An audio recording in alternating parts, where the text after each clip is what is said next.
যে কেউ আপনার কথা শুনতে বাধ্য হয়ে যাবে, যে কেউ আপনার জন্য দেওয়ানা হয়ে যাবে, আপনার জন্য পাগল হয়ে যাবে। অনেক সময় দেখা যায় স্বামী স্ত্রীর কথা শুনে না, স্ত্রীকে ফেলে চলে যায়। আবার অনেক সময় দেখা যায় সন্তান স্বামীকে ফেলে স্ত্রীরা রেখে চলে যায়। যে কেউ আপনার কথা শুনতে বাধ্য হয়ে যাবে, আপনি তাকে ফিরিয়ে আনতে পারবেন, আপনি বশ করতে পারবেন।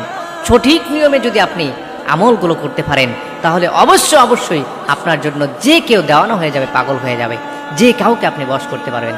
অবশ্যই আপনার হালালভাবে এই কাজগুলো করতে হবে। আপনি আপনার স্ত্রীকে বশ করতে পারবেন, আপনার স্বামীকে বশ করতে পারবেন, আপনার সন্তানদেরকে বশ করতে পারবেন।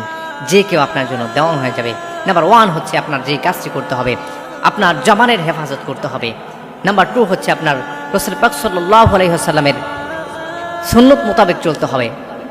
নাম্বার 3 হচ্ছে আপনার আল্লাহ তাআলার হুকুম আহকাম মেনে চলতে হবে। এই কাজগুলো যখন আপনি করবেন, তারপরে আপনি আমল শুরু করবেন।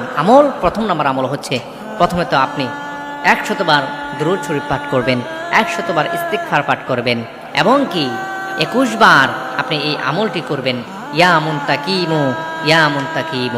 প্রিয় মা ও বোনেরা এবং প্রিয় ভাইয়েরা, আপনার স্ত্রীদেরকেও যদি আপনি বশ করতে চান, তাহলে এই আমল যদি আপনি সঠিক নিয়মে করতে পারেন, 7 দিনের ভিতরে আপনার স্বামী আপনার কাছে চলে আসবে, আপনার স্ত্রী আপনার কাছে চলে আসবে, গ্যারান্টি দিয়ে বললাম। তবে অবশ্যই যেই কথাগুলো বললাম বিশ্বাসের সহিত এবং কি সঠিক নিয়মে যদি আপনি আমলগুলো করতে পারেন, তাহলে যে কেউ আপনার জন্য দেওয়ানো হয়ে যাবে, পাগল হয়ে যাবে।